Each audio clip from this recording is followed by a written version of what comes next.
On this week's episode of Circles Off, we're going to talk about a variety of topics, and we're going to start with draft betting.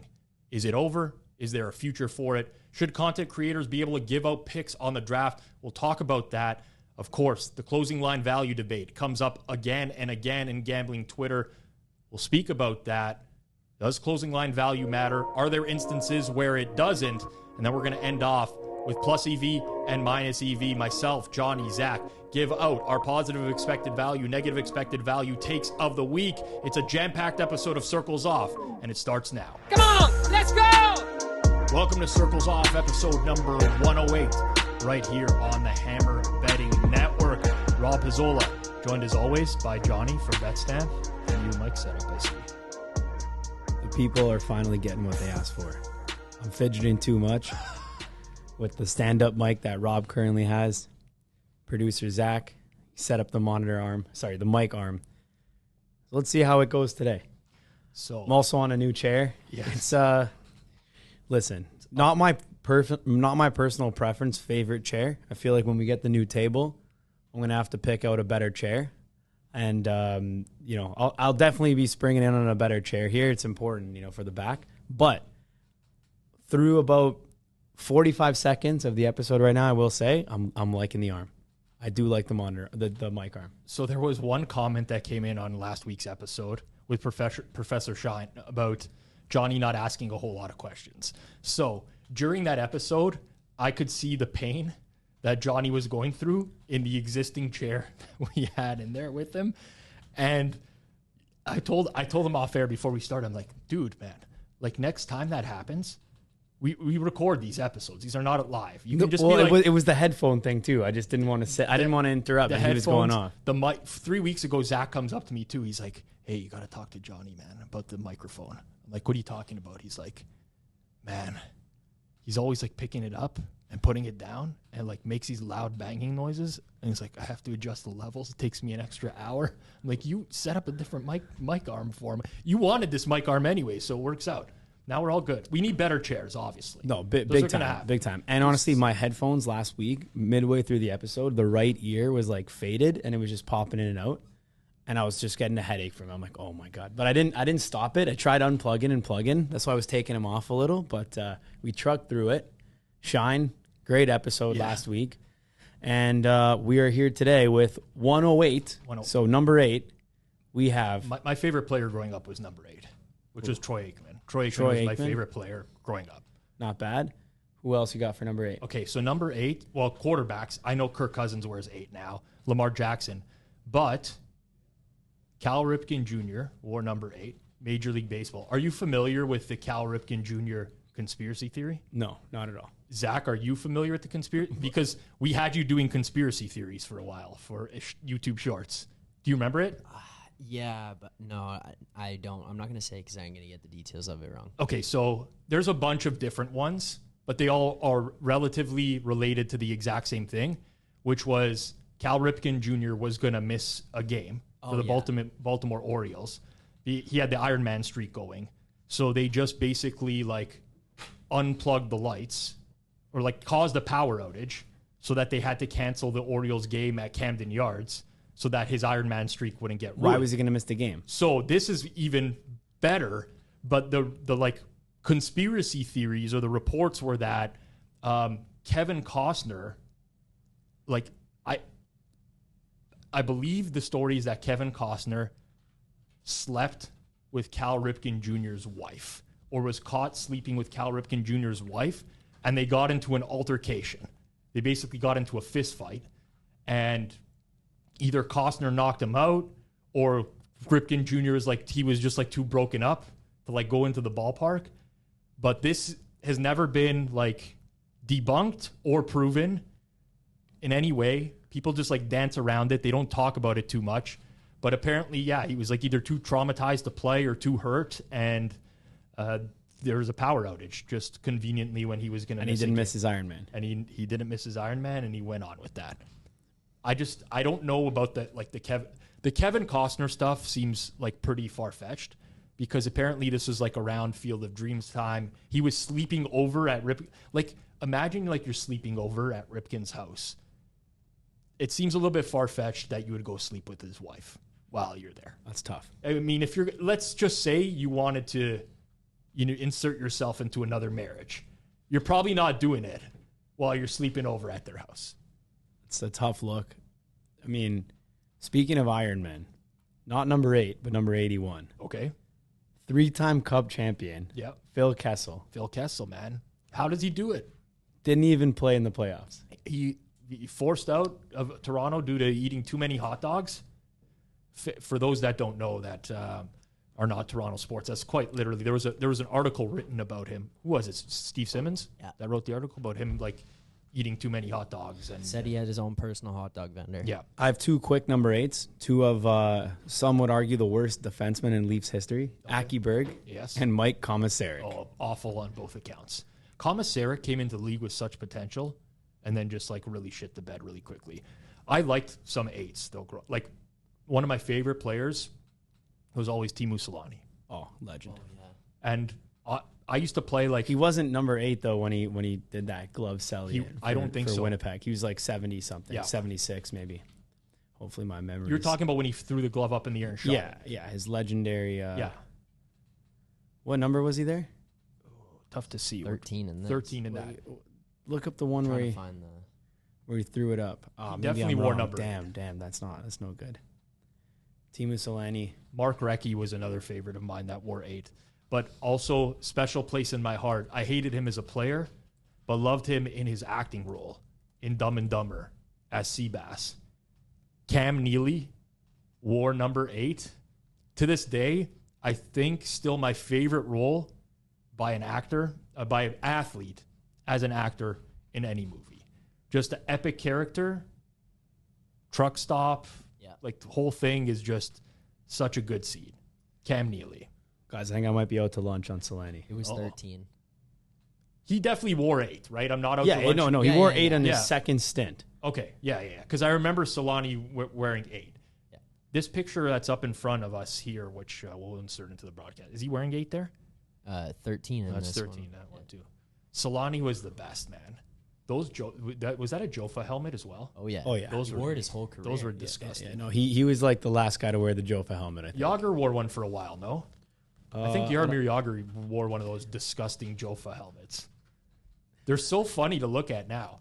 No, he wore that well into his this guy was still playing like, when was his last year? He played long. He was like played 1 year where they're like he's only going to play half the games for workload. Yeah, he did. Yeah.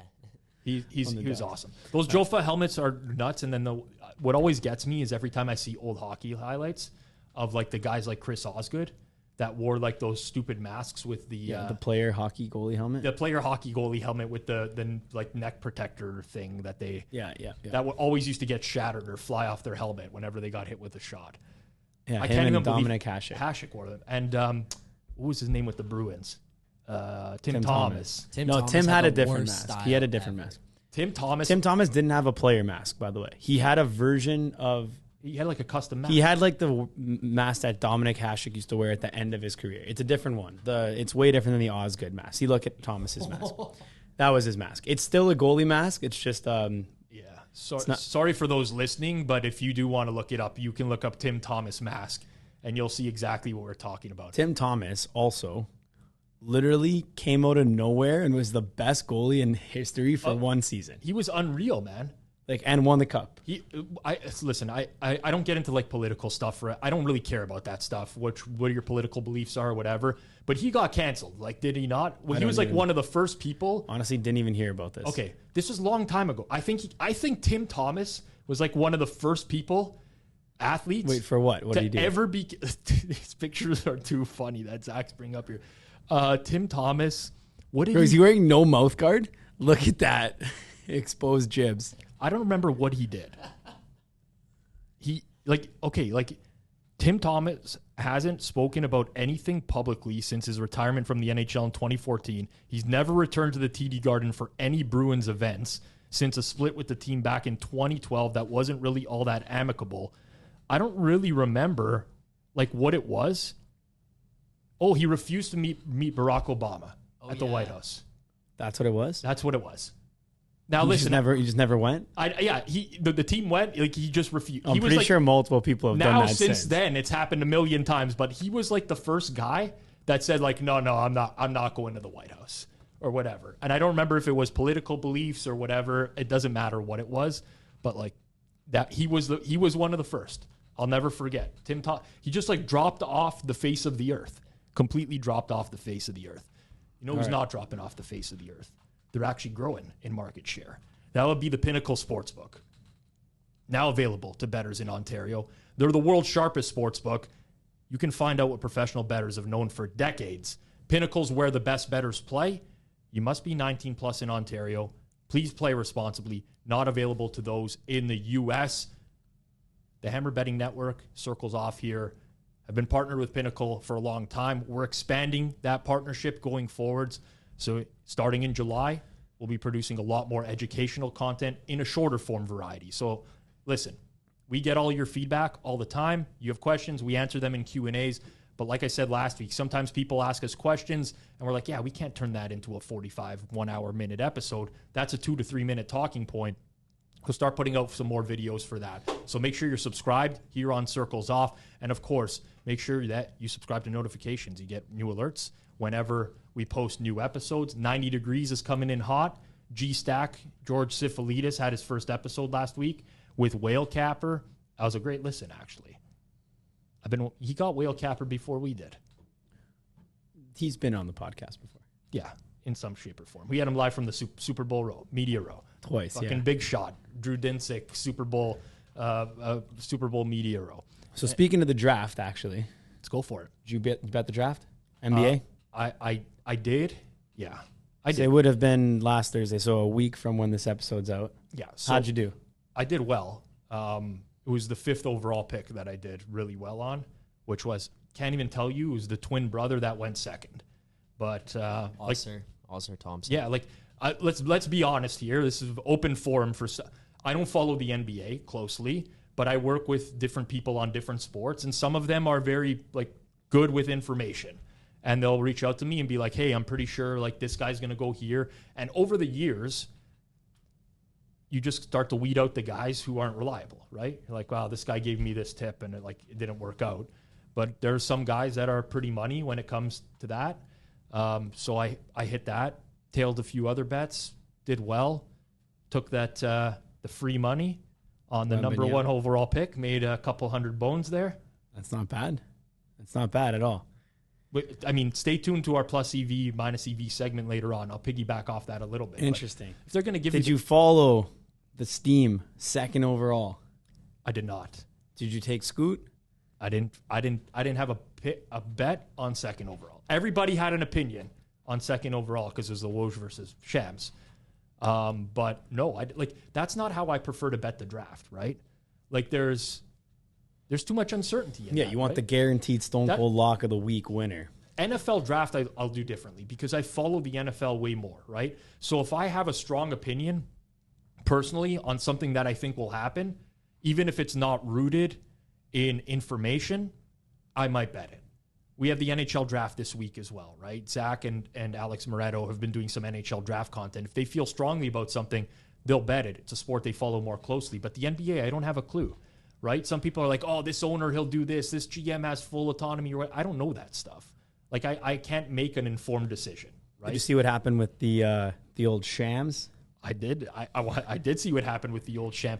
So some people called it a sham. Some people, maybe they... Explain the situation for the listeners here. Sham wow. So we'll bring up a tweet here that's just from Jin Varlock at Jin NBA. Says Shams might be in trouble, thoughts, and he tags Shams in it. And it's basically a link to the Wall Street Journal article with the title, Reporter's Tweet Moved NBA Draft Odds. He also works for a gambling company. So Shams works for The Athletic, also works for FanDuel as well.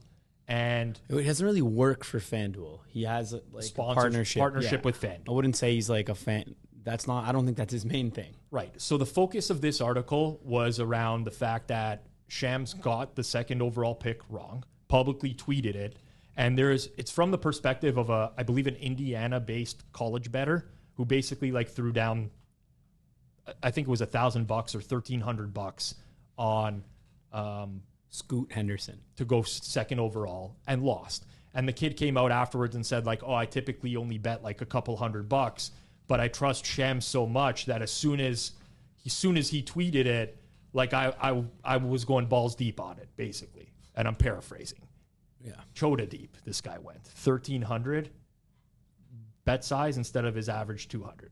And of course it lost. So now that there's all this widespread criticism and there's debate on whether or not someone who works for a gambling company should be able to put out information like this. Yeah, like everyone that works for every which literally happens every single day. And they literally all lose. I mean, at the Hammer, we like to think that, we track publicly all on right. betstamp, positive ROIs on the shows. That's publicly tracked. That's not a gambling company. Technically not, but they're sponsorships. So But what I mean is this: you go for the whole like, I'm a solo influencer. Yes, it's a bit different for sure. But like, the issue here to me, this is a reporter basically guessing who's going to be picked second overall. He obviously didn't know. He thought he knew or had some general insight into who was going to go second overall. Got it wrong. In the past, he's been right many times before. But at the end of the day, the onus has to be on the bettor.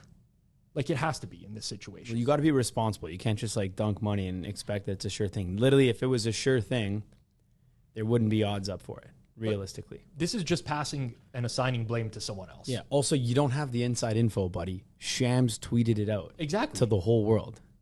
That's what, you don't have the inside info. It's not that much of a lock. If it was, you probably wouldn't have got plus money on the bet. Like, it's crazy. But like, what really gets me is every time something like this happens, by the way, then we got the conspiracy theories that float around, right? Which are like, did Shams purposely tweet the wrong pick so that FanDuel could make a bunch of money? Yeah, that's not good. That's honestly not true, obviously. I think anyone, I don't want to demean by saying this, but I'm just going to say it anyways, because I say what I want to say. I think anyone with a brain can figure out that that's obviously not true. The complete downside, reputational downside and risk for Shams is like through the roof. No one would do that, first and foremost.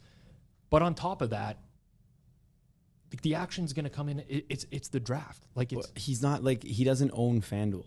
He's just he's a paid partner of FanDuel. It's a completely different thing. Like, his main job is to be an NBA beat writer and try to be the best in the world. Right. And yeah, he's obviously not going to. It wouldn't even also benefit FanDuel that much. That's another thing too. Like, on top of that, it's not a huge, especially with the limits on the markets too. Like, okay, go and try to bet the NBA draft at FanDuel. And listen, like, I'm not here to rag on FanDuel or anything. I actually like FanDuel's product, generally speaking. I think they're more fair than a lot of sportsbooks on limits, generally speaking. But this is not like some, $20 million operation here. Get everybody that can bet $50 on the second overall pick to bet it. Like, it's borderline absurd. At the end of the day, when you're betting on sports, on anything, you're accountable for those bets. Plain and simple. Like, to me, this is very much along the lines of the refund me for my player prop because he got injured in the first quarter. You are making a bet. You're accountable for that bet. There's lots of information that gets floated out there. This is an information betting market. But at the end of the day, the onus is on you to try to figure out what's right and what's wrong. And that's it. Now, what I think will happen, honestly, is I actually think this will hurt the ability to bet drafts in the future because there's so much. It's already done, though. Draft betting's already cooked. It is pretty much already cooked, but it might get to the point of like it's officially cooked. Well, it's fine for draft betting is already completely fried. So that NFL draft had one good year during COVID where you could bet a lot, and that's because there was not much else going on there. But after that, the limits are just toast on NFL draft. All the markets are not really up. It's not even really fun for recreational bettors anymore either, because like the major markets get taken down and these guys just want to like only have up the ones. They literally only want the props with like the worst absolute hold to be up on draft day. Not to mention all the other stuff with the limits getting cut and whatnot. So all in, what I would say, draft's already done. I'm not even like worried about this. This year's NBA draft was already toast. Agreed. And the NHL draft is coming up, or it would have been. There's sportsbooks. When's the NHL draft? I think it would have been like it's Wednesday. Yesterday, yesterday. As of this thing coming out, and like NHL draft's already done too. Like you can't really bet much on anything. I took a look. There's 3 markets open for it. It's like who will go second overall, because obviously Bedard's first overall. Yep. No doubt. Okay, done. That's already out of the market now. They have the market for second overall, third overall, and like an over under on like forget which goalie or something. First goalie taken, and that was it. I checked a bunch of different sites. Like not much up right now, and obviously the limits are done. So drafts in general, fun while it lasted. See ya. Well, this is like so. Again, I have a lot of close friends of mine that always complain about draft limits, right? Hitman, Suma, like these are friends of mine that I interact with regularly. And I read the complaints and I'm like, what do you expect? Like who's going to offer big markets on draft? You're just going to get cooked. Like it's different, right? Like for me, it's complete like lack of respect and a slap in the face if you're limiting like someone who's betting NFL sides to $5. Like, what are we doing here? That I get. But like when you're complaining about your NBA draft limits being reduced and it's like, oh, you won't take a bet or you're limiting or profiling accounts. It's like, of course they are. Like, it's an information-based market.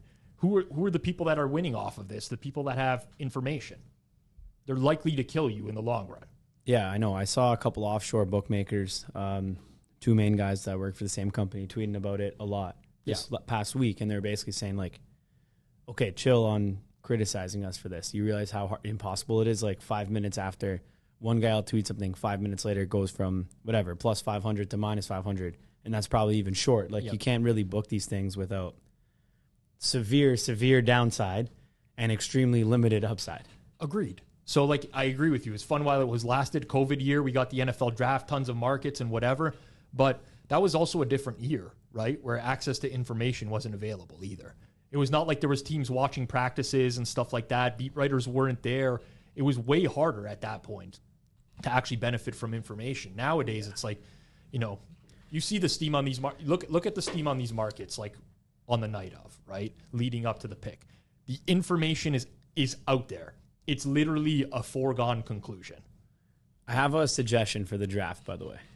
Let's hear it. Beef to pick with every sports draft, every league's draft. Okay? There's one exception to this, which I'll get into after, but how the F do you not know who you're going to take second, third, fourth, fifth, sixth, up to at least top 10 overall right then and there? Yeah. You should have a list of like, okay, if this guy's there, we take him. Just rank your guys 1 to 10. Call it a day. That's it. If they just did that, then what they could do is do an actual draft show. Instead of us having to basically wait around, no one even has fun watching the draft because it's so horrible because it's 10 minutes in between 15 minutes for some sports in between picks. Hey, some of us do live watch-alongs for those drafts, eh? And you need a live watch-along because it's impossible to watch on its own. You literally need a live watch-along because you need someone to talk to in between every single thing. And the guys that are just getting interviewed, like, okay, maybe it's cool to interview the first overall pick, maybe second, but after that, like, what do you care? Interviewing the 23rd overall pick who just went to the Vikings, like, it's not like these guys are crazy personalities. Like, you're just getting an interview and they're all saying the same, like, oh yeah, it's got to work hard, hoping to make the team, honored to be here. That's it. All it is that. I disagree. What they got to do? I'm in between. Here's what they got to do. Here's what they got to do. 10, at least the first 10, but they could do honestly the first 30. You should have to submit it in advance. Yep. And then it's locked in. Yep. Done. And then now they could run through at least the first 10 or 15 picks in the first 30 minutes of the programming.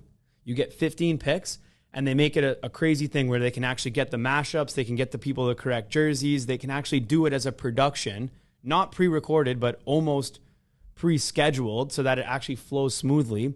And there's pretty much absolutely no way that if you're, and I know there's trades. That's the only thing that was I'm saying, like the exception is if there's trades, and there always is, then it's like, okay, well, we can't maybe pre-screen the whole thing. But you should be able to pre-screen like the first 10 just to make the production better. Once you get into like, all right, Cleveland's got 6th overall and they also have 15. Now, 15 is contingent on who they pick for 6. So I understand you can't do this like overall, and you do need to give them like 10 minutes at least to make the pick. But make the beginning of the draft way better production-wise to watch if it's first 10, and like everyone will tune in and actually enjoy that part, as opposed to like, all right, I'll check it tomorrow because I don't want to watch like 3 hours for one round. Fair enough. Zach, your opinion? A few things. I mean, you mentioned the trades, so yeah, okay, fair enough. But like, that's one of them, and part of what goes into that is that the later and later it goes, and the closer and closer you get to the picks, the more intensity that goes into it. Just like the trade deadline, every time you get closer and closer to the trade deadline, the valuation of everything goes up, and then each GM on either side gets into a little bit of a panic either way to make some type of move. So you can't. I don't think you can rush that or put that in advance. Then the other thing is concern about submitting the picks early. If you submit the first 10 picks, guess what? All 10 of those picks, they're going to end up on Twitter because Woj knows every single pick 35 seconds before it goes out. You don't even need to watch the draft to know who's going to get announced next by the next team. And then guess what happens? Like for NBA, for example, more specifically, no one watches the draft. And by having this, people actually watch it. So it takes away from the NBA's night of having people tune in and watch it, in my opinion. No, I think this would do the opposite. Because I think, though, if you go to that, people are just going to be like, I'm not going to sit here just to watch what these people have to say. Like, people are not going to care.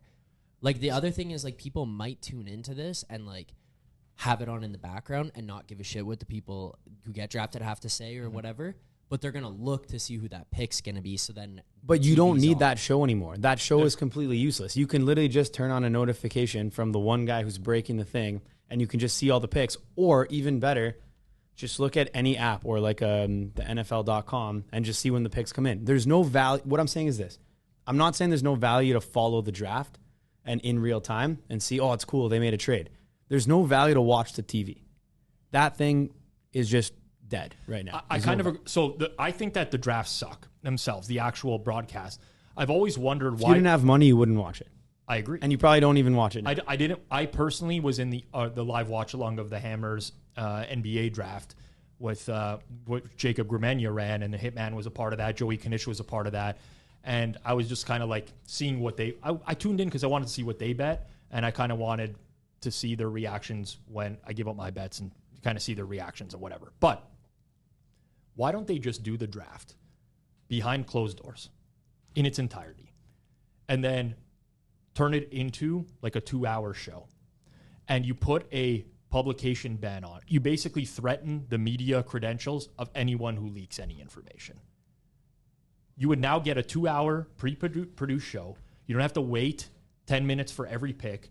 You'd have like still the player reactions getting called and whatever, but you just put a ban on anyone who you basically say anyone leaks the picks in this day, your NFL press credentials are for life. Yeah. And your company, we won't deal with your company or whatever. Another thing is like, I would even be more likely to watch a 2-hour or a half-hour pre-produced, like start pick 1 to 15 of the draft, even if I already knew the picks, than just watch the current one right now.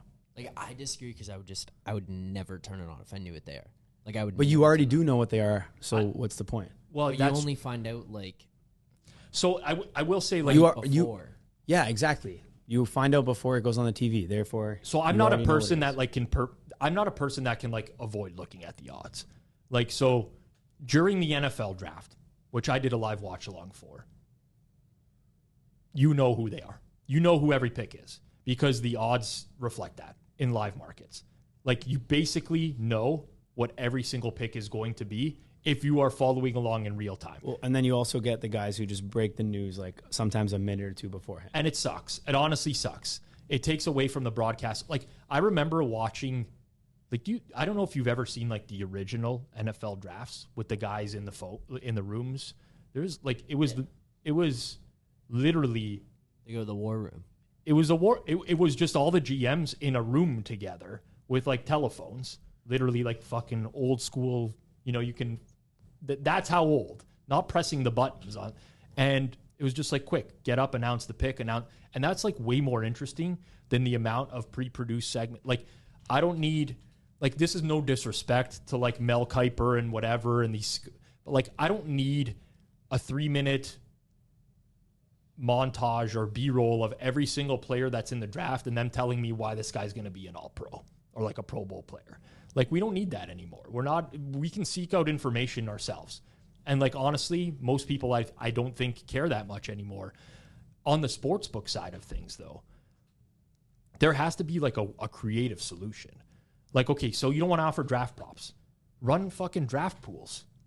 Like, run pools where people get to put together mock drafts or stuff like that, and they can enter in, like, make it like DFS. You can enter in small competitions of like 10 people or big ones or whatever. Like, that some sort of scoring system that everyone knows about beforehand. Like, there's got to be another way to gamble on the draft that's not like the sports book just getting, you know, having like all this massive liability. They take 2% off the top, whatever they want to take, 5%, and just run pools. Like how March Madness, you know. Fair enough. And like the people sometimes say, oh, but isn't it cool to watch like these kids' reactions? Like they got drafted. It's like, okay, honestly, no. They all know they're getting drafted. Yeah. If you're like projected top 10 pick to the NHL, what's the lowest you're going to go?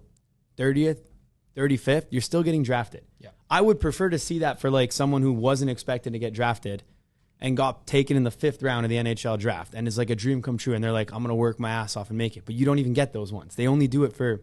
Well, yeah, because that kid's also not going to show up to the draft. No, that's what I'm saying. Yeah. Not only is that kid not at the draft, but they don't interview at that level. They like the draft goes... Like, okay, day for NHL, for example, for those who don't know how it works, day 1 is picks 1 through 30, and then day 2 is all of the rest of the picks. So, like, they do it for a reason, right? Because they know people want to watch the first round, but...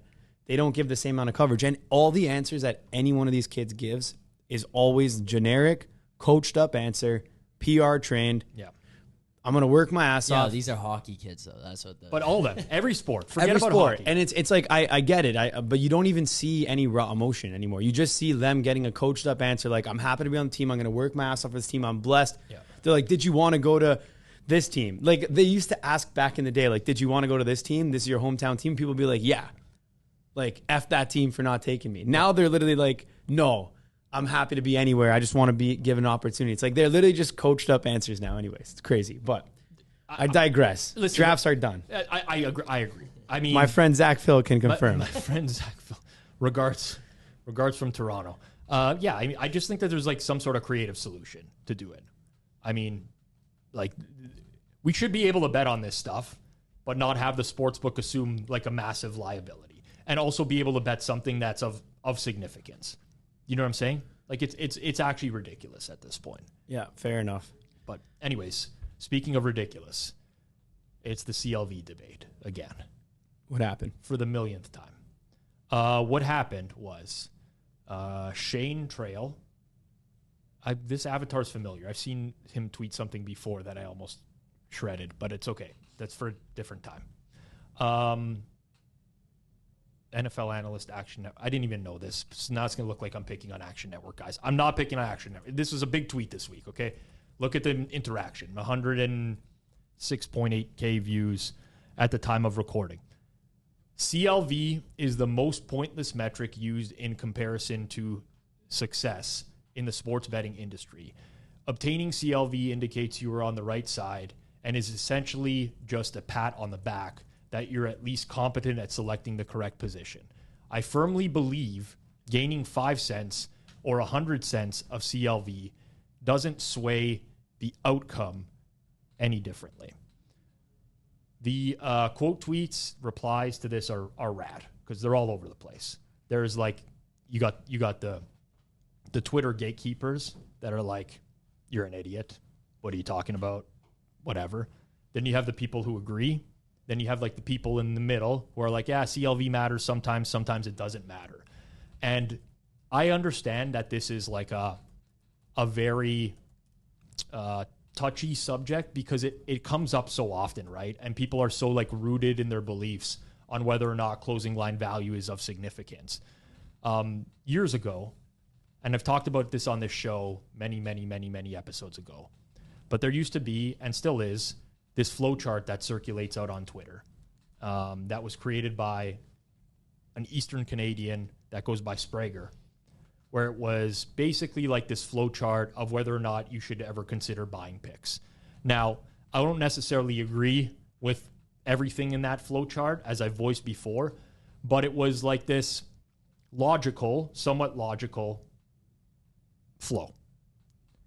We almost need that type of flowchart for closing line value in real life, because it's not everything is apples to apples, right? And there's like a ton of scenarios where I think maybe closing line value is less important, or maybe it's not important for some specific few people that exists. But for the millionth time, I have to stress that when you bet on a game right at post, a minute before it's about to start, the limits on that game, every sportsbook, including Pinnacle, number one sportsbook in Canada. Please play responsibly. Absolutely. Which actually doesn't limit players either. So the limits are going to be the same for everyone. When you bet at post, they are going to be higher than when you bet earlier. This is a fact, especially on major markets. So to say that you firmly believe that gaining 5 cents or 100 cents of CLV doesn't sway the outcome any differently, you can't say. Wait. Technically, though, it doesn't sway the outcome of the game. But it sways the amount of money you win, therefore swaying the profitability of the bet. But yes, it doesn't. He's right in like the literary sense. Whether you bet on the game or not does not sway the outcome of the game. Whether you cheer for it or not. I mean, unless you're at the game live, in which some would debate that cheering would have a positive effect. I know what my effect is on games specifically. 0 on certain teams. And that's 0, if not negative for the home team. Why? Net negative for the home team. I'm a mush, man. I go and I bet on the home team and they lose. Robbie Mush. Robbie Mushes. No, so I guess technically speaking, you're right. However, again, because of the limits at post, the implied probability at that time is a more true indicator of the actual probability of the game than any other point throughout the betting market. Plain and simple. Jeff Feinberg tweeted something which caught my eye. We've had Jeff Feinberg on Circles Off before. Did one episode with us. Jeff is a friend of mine. He's a golf bettor. He tweets, "I think I'm up for an award. The worst bettor to be banned or significantly limited at most sportsbooks. The system is so broken if I'm being banned. I suck. These books have no clue who's sharp. They just make it up. I'm sharp because I got Tom Kim at 50-1 and he goes off at 30-1. So again, I'm not going to debate the merits of sportsbooks limiting you or whatever. I think it's kind of shitty, especially if you're in Ontario and you're a bettor and you have accounts everywhere and you're limited at 95% of the outs and Pinnacle's the only spot where you can continuously bet the money that you want. I think that sucks. I think that needs changing. But this is an example, a real life example. And again, I talk to Jeff very regularly of someone who's not a good sports bettor in their own eyes. He's quoting himself. He literally says, I suck. But he's betting golf outrights and consistently beating the market. And maybe he's not winning all of those bets, but he's consistently beating the market. And that's what's causing him to get limited. It's not the fact that he's winning. It's the fact that he's getting a better number than what the market is closing at. And this is the universe we operate in.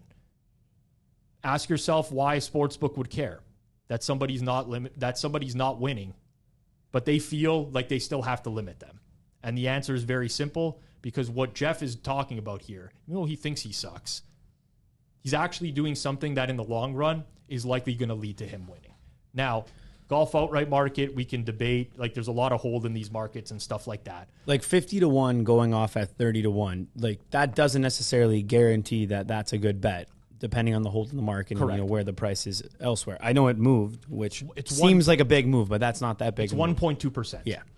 Like barely over 1%. Yeah, and the hold of the market's high. So honestly, like in that scenario, it could have been a good bet. I didn't follow that exact market. I don't know what tournament this was for, but there's no guarantee, just saying. Agreed, 100%. But again, so those who want to dismiss closing line value, I find what happens in a lot of cases, there tends to be like one bet or a few bets over the course of the week that they get really frustrated with, right? Like, oh, I beat the market by so much, it lost again. I never win these bets or whatever. Because humans are conditioned to like think about the negative generally. And you feel like by beating the closing line that you deserve to win. Because that's kind of like job well done. Type, you know, you give yourself a pat on the back, I got a good number, whatever, this is that. So people lose that, and then they just get like disillusioned, and they're like, oh, closing line value, whatever, and this and that. Sometimes they apply it to markets where closing line value doesn't mean a whole lot, generally speaking, where there's not a lot of competition in that market. You got to consider that as well. But overall, if a sports book is scared of a losing bettor because they're beating the odds, that's a pretty good indication to anyone else out there that that's probably a way to win long term, just by consistently getting the best number. It's nothing in life is guaranteed or whatever. There will be seasons where you get good closing line value and you lose, but everyone who falls back on the actual results, you really have to understand how much variance there is. Like, you can be betting an average price of plus 100 over 400 bets and go 250 and 150, and you could be still getting very lucky. Well, how about this? If you win money and don't get CLV, you don't get limited. Lose money, get CLV, see ya. That should be all you really need to know. I mean, just think about it logically, right? Like, forget about your beliefs, your opinions on anything like that. Just think about how sportsbooks profile. Period.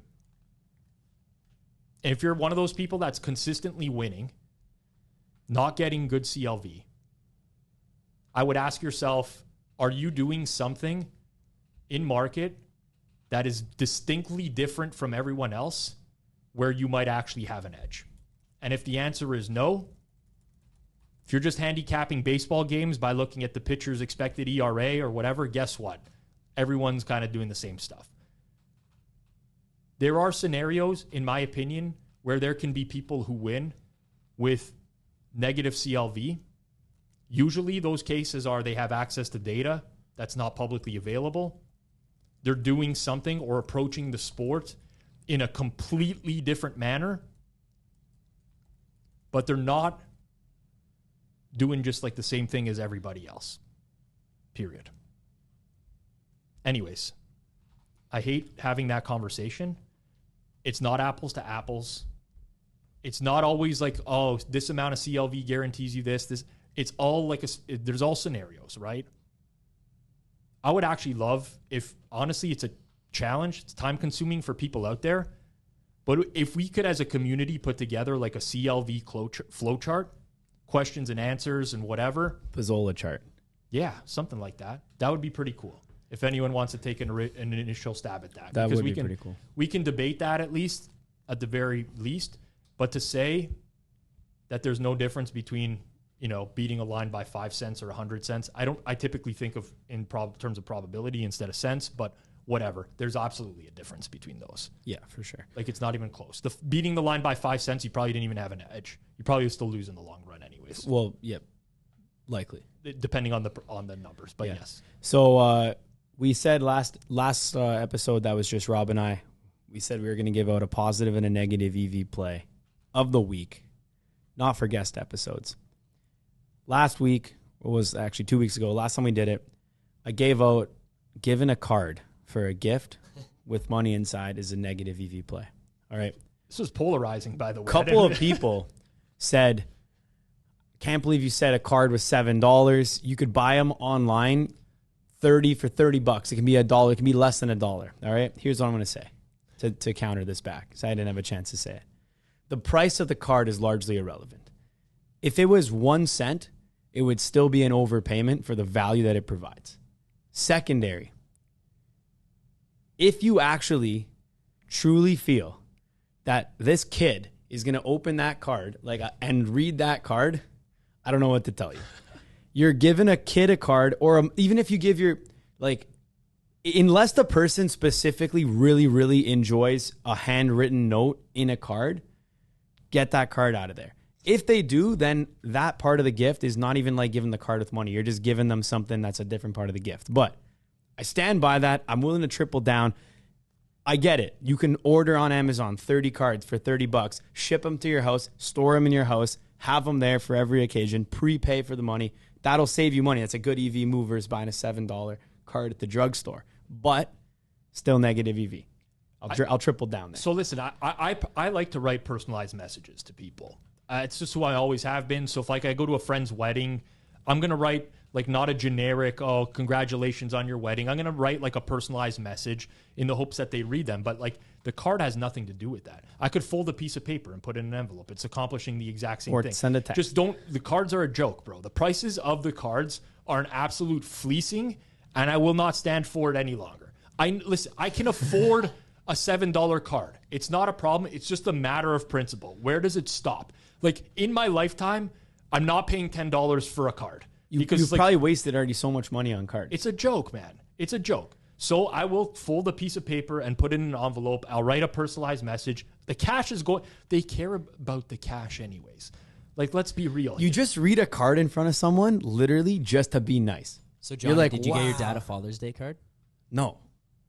Absolutely not. I've never gotten my dad a Father's Day card. He wouldn't even appreciate that. That's another thing, is he wouldn't even appreciate that. Same. But no, I didn't get I book a round of golf. Me and my dad go play, and I could buy him cards for the rest of life. It will never be the equivalent of that. Yeah. Anyways, that was even last week. That was 2 weeks ago's negative EV move of the week. Yes. This week, I guess. Zach, did you have any prepared? Yeah. All right. Yeah, we'll toss it off to you to start. Okay. So this is more in relation to the John Morant stuff. Okay. It is negative EV to have lighters that look like fake guns, because even if you're flashing them off in an Instagram video and they are just a lighter, that is a stupid move for an NBA player to have that on his Instagram live, because now, regardless of if it was a gun or not, you are suspended for 25 games. So that's just the stupid move. Mm-hmm. Positive EV here. I have the new patios at the Blue Jays game, because you can buy $20 entrance fee tickets, or you can find cheaper ones, maybe last minute or something. Maybe it's Friday, Saturday night with your buddies. You can find some last minute, $10, whatever. You get in, you rip up to those patios that they have there. You're basically paying cover fee to go to a bar, and there's a baseball game going on in the background. Yeah, it's I agree. Good environment. Yeah. I think that's positive EV, boys. For those of you who are like, oh, what do you mean Zach's saying you got to wait and pay $10-$20? That's just the cost of tickets at some parks. Yeah. In Toronto, we get absolutely reamed on tickets. Maple Leafs and Raptors get absolutely reamed. Jays, you can kind of pick up at a reasonable price. Yeah. Anyways, Pizzola. It's nice what they've did to the Rogers Center. For those that don't know, outside of Toronto, but they basically stripped out a bunch of seats in the outfield, renovated it. Like Zach said, they put a lot of different bars and stuff. It's all anyone can go there with a ticket to the game. So you can get a general admission ticket for $20. You can drink 5 beers before you go. You're already hammered anyways. Throw a couple more at the game, the $17 beers, and you have yourself a night. Yeah. The negative EV, though, is by the time you get the Jays games, just go so quick, and they stop serving the beer pretty early. They stop at, the seventh inning stretch? Seventh inning stretch. It's actually quite tough, not going to lie. So you got to do your drinking beforehand, and then you're upset, and then you're good. All right. That's it. Pizzola, what do you got? Okay, minus EV. I'm not going to throw out the specific person in this office that did this. It's not a matter of just throwing out names or whatever. If you work in an office environment and you go into the kitchen and you microwave leftover fish, get the fuck out of the office. You do not. I don't even know what I like fish. I eat fish. I eat mostly a Mediterranean diet, lots of chicken, fish, beans, stuff like that, salads. But it's like office rule 101. You cannot get rid of that smell there. It's stuck for the entirety of the day, if not week. Like, it's not like your home, you open up all the windows or whatever. When you're in like commercial buildings, it's not that easy. Just don't microwave fish in the office. You got leftover fish, just like leave it at home, eat it for dinner the next day or whatever. Absolute no. Don't be that person. I will assure you, if you are that person, everyone talks about you behind your back. I'm just telling you right now, don't be that person. All right. And positive EV. This one's actually a sports betting one. It's relatable. I talked about number 1 overall pick in the NBA draft. As it stands right now, fire last-minute bombs on the huge favorites when the outcome is known. Okay? In these markets, they don't lose. When the line steams to like minus 10,000, I know it's a sweat. People are like, oh, why would you do that? You know, it's to win nothing. You're going to win $10 or what? It's a free $10. They don't lose. The line is the way it is because the outcome is known. Literally, people have been betting so much on this market because they know the outcome. Just fire the huge favorites in those markets. Buddy, when Bedard doesn't go first overall on Wednesday, we're going to clip this. No, we're joking. He's obviously going first overall. Hammer Bedard, good to any number. One way for a sports book to just ruin me right now would just be a fake line move. But this but only for like the 1 overall is like, okay, Wemby was going to go 1. Like, you could have bet that at minus 50,000. You're going to win that. Like, there's no way he wasn't going 1. It's already known, like, it's there. No bookmaker is doing this. But let's say I was live trading the NFL draft, for example, right? And we get the 7th overall pick. I would absolutely jam a random person to like minus 50,000. Like, just jam him. Just to see if someone gets it. Just to see if someone goes. And you obviously that means like the other odds on, like, there's going to be a player that's going to go 7th overall. That's going to cash at like plus 500. But I would just want like one person to. I mean, this is my name. Tells you a lot about who I am as a person. Yeah. But if I was trading, I would be like that guy in the office. Like, look at this loser. He just jam this for whatever the limit is, $500. But anyways, so far right now, as it stands, these win at an incredibly high rate. I would come as far as saying that they win at a nearly 100% rate. Again, because the outcome is known and has leaked into markets. So, last second bombs on huge favorites. All right. My positive and negative, they're related for this week. For anyone out here who's playing any casino games, all right? Positive EV of the week. Line shop at the casino online or in person, all right? Severely, you can look at what the hold percentages are at online casinos. So, at least in Ontario, where we are, there needs to be like a legal disclaimer of what what's called RTP is, which is return to player. Yeah. So, that means you can see if a slot machine is completely rinsing you. If the return to player is 80%, then that means, in theory, every dollar you put in, you're getting back 80 cents. So you're losing 20 cents on that dollar. There is some slots, though, that bookmakers and online casinos will have on promo where the return to player is 99.9. If the return to player is 99.9, fire away and have some fun, and that's a good way to play online casino if that's like a vice there, if that's some way you de-stress or you want to have fun on a night, right? Obviously play responsibly, but just saying here, I don't necessarily think you're going to find a crazy edge like you do in sports betting. Likely not going to happen, but if you shop around on the online casinos, check out the RTPs, especially for games like slots, you actually will be able to find stuff that's not completely rinsing you and might not cost you a whole lot. Might cost you like over the whole course of the whole night. You might be spending all night. Your EV might be negative $10, which is a fun night. And one night you might win 1,000, one night you might lose 1,000, but you're not getting destroyed. And then negative EV move of the week is casinos putting, it's positive EV for the casino, negative for us, on the roulette, the 3rd green space, and on some casinos now, the 4th green space on the roulette. These greedy mother effers are putting, how dumb are people to roll. It was supposed to be literally, okay, red and black. You get red or black, and then they put in one green. Which they're is like, the house edge. The house edge is it might land on the green. So you don't truly have it. These greedy mother effers. 2 greens now is the norm. You barely find a table that's not 2 greens. 3 green, and now when I saw the 4th green, almost lost it. It's only a matter of time before we have like a 7 green, and then they're just spreading out all the greens in between the thing. Absolute travesty. We're out. But I guess the positive EV would be don't play at a roulette table unless it's 1 green. And if you're online, same deal. Find a table that's usually called European roulette instead of American. That's only one green. Saving so much money. Let's go. That's what I was going to say. I don't know the origin of that, but I know that European roulette is 1 green 0. I think American roulette wheels will either have a green 0, then they adopted the 0-0. Yeah, 1-0, 0-0. Now they're just making stuff up. No, They're not even 0-0. They just put logos of the casino in there now. And they're scattered all over the place. And you're like, what the fuck is going on? I literally you can't even play at those tables. Like, don't play there.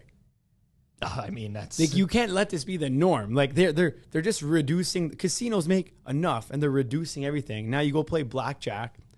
Blackjack pays like, and then they just reduce it. It used to be like, hey, blackjack pays 2-1. Now it's like blackjack pays 6-5. Mm-hmm. Come on. Well, listen. Give us some fair odds. I have been known to go and dabble in the charity, the CNE, Canadian National Exhibition Charity Casino, back in the day, because there's no casino in Toronto. Believe me, the first time I sat down and played blackjack at that casino, you're in for a rude awakening in terms of the rules. What? When you think you've pushed a hand and they just collect your money, and you're like, what the fuck is going on? And there's just like a sign that says like dealers win on the push. You're like, what world am I in right now? And then, like, you're trying to they don't even let you chase at these casinos. Like, if you're playing a $50 table and, like, you're trying to chase to win your money back and you throw down, like, a $300 bet, I don't recommend this, by the way. Don't do this. And they're like, they, like, point to the sign. It's, like, min 50, max 100. You can't even, like, try to attempt to win your money back. It's that's crazy. Yeah, that's it's absurd. Is You'll that a stag? You'll catch What about me there the this summer. stags? Oh, the stags are. What about the stag games for like promo games? There, you're like, you're like, oh, nice bust, and then they're like, nah, dealer wins on 22. So you want to know, like, nobody's gonna have any idea what we're talking about because stags don't exist anywhere outside of Vaughan, Ontario. Yeah, I know. They don't exist in Italy. They don't exist. They're just. So what a stag is essentially is a fundraiser. I'll announce it here. I'm never going to a stag again. I love stags. I'm out on stags. I'll announce it right now. I'm out on stags. Clean up at the poker at stags. It's horrible players. Despite the rake? The rake is absurd. I'll still win at the stag games in poker. A stag is a fundraiser for the groom. It's typically done at a banquet hall. They sell tickets beforehand for usually like $120 or something like that, which will get you open bar and a meal. A shitty meal. Not always, but usually. Just like hall food or whatever. It's not the best. Usually buffet style. Yeah. Once you get there, then there's like blackjack, casino games. There's raffles for prizes, which, by the way, like, it's a fundraiser. So you're not going to be the guy that's like, no, I'm not buying tickets for the raffle. And they have like hostesses there, girls, women who walk around trying to encourage you to buy raffle. This is not like some sort of strip club or anything like that, but good-looking women who are trying to get you to buy raffle tickets. When all is said and done, you go to a stag, you're dropping like $300 probably, roughly. Yeah, I mean, if you're gonna buy, there's these scam games like Joker these Poker. scam when you walk games, in, like bro. it's the scam of all scams. Did you have a stag when you got married? I did, yeah. You I did. scum. I did. I made. Did you make money off it? Or I made. I don't know, like $8,500. See, that's another thing that's crazy. Yeah. You literally call in every favor in the book. You call up every guy you know. Yeah. To go to your stag, to make $8,500. Okay, so here's the thing. Everyone spends a cumulative like $56,000 Yes. for you to make $8,000. Sure, but on top of that, like in my life, I've contributed more in buying stag tickets than I made off my own stag. I fully imagine that. No doubt, because there's so much goes to like the other people. So if you go to Yeah, I agree. 100%. And on top of that, you're like, oh, well, Rob said he always wins in poker there. Well, there's a rake, and the rake goes to the groom, right? And I keep those tables going, believe me. Like sometimes I'll play 2 tables. It's very frowned upon, but I'll pick the corner seat so I can play both tables. Nobody wants it to happen, but it happens anyways. So, but this is like a thing that only exists in our community. Like I tell other people about this, they're like, what the hell are you talking about? Yeah, what is that? I took an out-of-towner to a stag once. A betting partner of mine that came into town, they're like, what the hell is this? This is like, I've never seen this before in my life. It's 150 guys in a room just gambling and buying raffle tickets for like a PlayStation and a big screen TV. And a toonie toss. Oh my God, the toonie toss. The toonie toss. Bro, these American people are literally laughing at us like you wouldn't believe right now. At a banquet hall, you got your dance floor, right? So there's a thing called a toonie toss. So for those Americans that don't know, in Canada, we have a $2 coin. It's called a toonie. So typically what you do is there is a prize for the toonie toss, and they usually put it at one end of the dance floor. And from the other end, you kind of throw these toonies along the ground. And some people get really low to the ground. Some people have like their special tosses. And basically whoever ends up closest to that prize by the end of the night without touching it wins the prize. And it can range from like a bicycle. I was at a stag once. It was a Vespa. The last stag I was at was just a wheelbarrow of alcohol, of booze. Yeah, it could be it's like $1,000 of booze in there or whatever. It's usually a decent prize, like a couple $100 to $1,000. Yeah, and it's like if you've never seen that in your life before, and you walked into and just saw a bunch of guys throwing coins on the floor at like a giant bottle of whiskey or something like that, you're like, what the fuck is going on here? And the idea is like you buy the toonies for the value of, so you pay like whatever, you'll give the guy $20, he'll give you 10 $2 coins, and you throw those. So it's like $2 a toss, and then all the coins, they just like pick them up, resell them, and then that money goes to the groom for the fundraiser. The best thing, we're talking a lot about this, but people really need to experience this. Like I should like sneak a camera into one of these one day. The best thing about the toonie toss is they can never end this fucking thing. Eh? Like they tell people like toonie toss is done at 11 o'clock. But then there's like a line, they'll announce like anyone who still has toonies. Yeah, it's like 6 Italian guys fighting for last. These things end at like 1 o'clock because everybody wants to be the last person to throw. People, like they literally bring stacks of toonies with them to the event just so that they can still, and then, they'll go up and be like, where do those toonies come from? Like, I bought them off you or whatever. Like, it's crazy. They go forever. They cannot end this damn thing. And then there's also a very common one as well as the prosciutto hold. Oh, that's where I am disgustingly bad at that. Well, I mean, put a bunch of men in a room together and see who can hold a prosciutto out like this the longest to win the prosciutto, and it becomes very competitive. Yeah. And there's always like some guy who's like trained on this for like months. He's showing up, he's sweating. You know that he's not going to give. Like you have to hold your arm out full parallel for anyone who's listening. Yeah. So you hold your arm out straight to the side of your body.